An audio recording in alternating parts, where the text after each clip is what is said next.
jour, je racontais une expérience sur du racisme ordinaire sur Twitter et quelqu'un m'a envoyé un tweet en réponse disant ceci. Les noirs sont respectables, les blancs vous ont fait la misère mais vous gardez la tête haute et pour ça, il y a de quoi être fier de vous. Et en gros, ce que voulait dire cette personne, c'est que il respectait du coup le fait que les noirs soient résilients et courageux et persévérants face à l'adversité. Et je comprends l'intention de ce compliment, mais je comprends pas en quoi ça en est un. Parce que c'est cool hein, d'être résilient, moi j'ai pas de problème avec ça et tout, je suis plutôt contente qu'on me dise que je sois résiliente, mais quand on voit la raison derrière cette résilience, bah on se dit que c'est pas tant un compliment que ça en fait. Je me dis qu'on ne devrait pas vraiment considérer ça comme un compliment parce que du coup, on fait que s'intéresser à la conséquence d'un effet et pas à ce qui a causé en fait cette résilience. Et c'est ça qui me chagrine en fait. C'est que les femmes noires n'auraient pas à être aussi résilientes si elles se prenaient pas autant de racisme et de sexisme dans la gueule au quotidien. Les personnes noires ne seraient pas aussi résilientes, ne devraient pas l'être si elles n'étaient pas dans un système raciste en fait. Et je préfère qu'on me dise que je suis pas résiliente et qu'on me dise plutôt que oui, le monde doit changer, merci de m'avoir éclairé ou je sais pas quoi, plutôt qu'on me dise c'est un raciste, mais tu réagis bien. Enfin, c'est cool hein, mais je veux dire, c'est pas le propos. La réaction que j'ai pas de choix en fait. On me laisse pas de choix, j'ai que ça en réaction. Parce que quand on se prend du racisme dans la gueule en tant que personne noire, du moins aujourd'hui en France en 2017, tu peux pas la frapper parce que de toute façon c'est toi qui vas prendre pour coups et blessures. Tu peux pas te mettre à pleurer parce que c'est un signe de faiblesse et tu ne vas pas récompenser un raciste avec un signe de faiblesse de ta part. Tu ne vas pas forcément t'épuiser dans des démarches juridiques parce qu'on sait très bien que tu as beaucoup de chances de perdre et c'est une dépense d'énergie pour toi en fait. Donc le seul truc qui te reste, c'est avancer et aller de l'avant et ça devient un réflexe naturel en fait. Et du coup, je vois pas trop en quoi c'est un compliment parce que je réagis de la seule manière qui me reste en fait, de la seule manière que la société m'a laissé pour réagir à des agressions systémiques dans un monde patriarcal et raciste. Donc la résilience, bof, en fait je comprends pas comment ça a pu devenir une des principales caractéristiques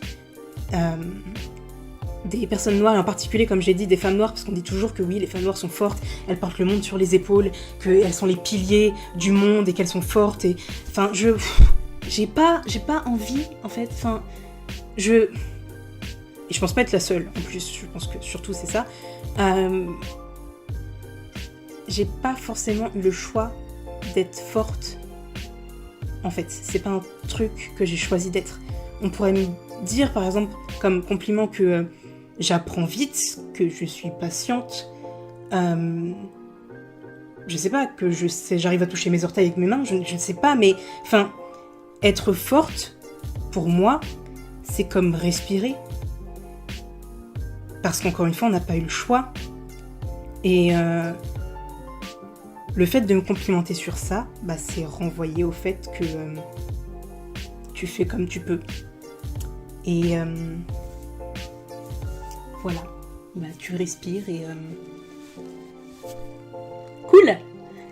C'est pas, je sais pas, ça me perturbe un petit peu. C'est un truc que je voulais sortir ici. Ça a pas beaucoup de sens, c'est pas forcément le truc le plus pertinent que j'aurais dit sur cette chaîne, mais voilà. Le stéréotype de la personne noire qui se bat contre l'adversité en pliant jamais les épaules, c'est fatigant. C'est fatigant parce que, déjà on le sait, on le sait qu'on supporte beaucoup plus qu'on ne devrait. On le sait que la plupart des gens qui nous font des compliments ou même qui disent que c'est une bonne chose, etc., tiendraient pas forcément à notre place. mais c'est pas forcément cool de nous le rappeler, en fait, parce que ça ajoute au truc. Et ça rajoute aussi une pression supplémentaire, en fait. De dire, ouais, les noirs sont forts, parce que si on n'a pas envie, il se passe quoi ? Si demain, je me prends l'agression raciste de trop au travail et que je dis, bah, en fait non, je vais rester dans mon lit, à pleurer, à manger des Coco Pops pendant 2 jours, parce que mon humanité et mon respect en ont besoin, et j'ai pas envie de me lever comme tous les jours, comme si c'était rien passé, et retourner bosser pour un endroit qui ne me respecte pas en tant qu'être humain. Il se passe quoi ? Je perds mon titre de personne noire forte et résiliente ? C'est comment ? Je remplis plus les critères pour être une personne noire en 2017 ? Enfin, je me suis toujours posé cette question-là, en fait. On dit que les personnes noires sont fortes et tout, on nous commande, on nous complimente pour être forte, mais du coup, ouais, ça nous donne une pression supplémentaire, en fait. Ça ajoute au truc qu'on doit être pour rentrer dans la case noire. Je sais pas. Mais ouais. Quand j'ai vu ce tweet-là, ça m'a... J'en ai pas forcément voulu à la personne, mais je me suis dit, non, en fait, je suis pas forte, je résiste pas, je suis fatiguée. C'est la fin de ce truc. Si ça vous a plu, vous pouvez mettre un pouce bleu, vous abonner à ma chaîne, me suivre sur Facebook et Twitter, où des fois je suis pertinente, des fois pas. Vous pouvez aussi me suivre sur Tipeee et donner un peu s'il vous reste un truc vite fait sur votre compte en banque, parce que j'essaye de choper une nouvelle caméra en ce moment.